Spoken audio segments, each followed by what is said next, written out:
Welcome to Not Milk Never Milk. Subscribe if you're lactose intolerant. You begin by installing Tensorflow 2. And confirming your runtime, you want GPU if available for speed.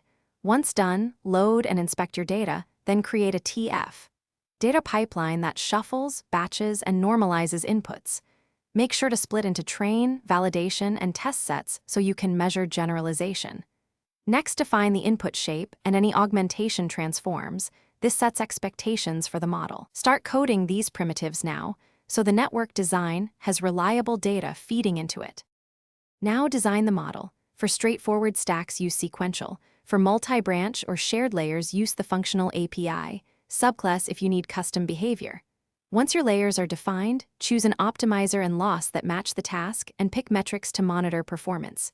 Configure callbacks. Model checkpoint, early stopping, and a reduce LR on plateau help training robustness. Then call model. Compile and run model. Fit with validation data, batching, and an appropriate number of epochs while monitoring loss and metrics to iterate quickly. To finish, evaluate the trained model on the held-out test set and save the full model plus any preprocessing code so inference reproduces training inputs. If you need deployment, convert to TF Lite or TF serving format and validate outputs against the original model. If results are poor, debug methodically. Verify no data leakage, try a lower learning rate or more regularization, and inspect model capacity versus dataset size. One key tip: if training diverges, reduce the learning rate and ensure normalization is applied.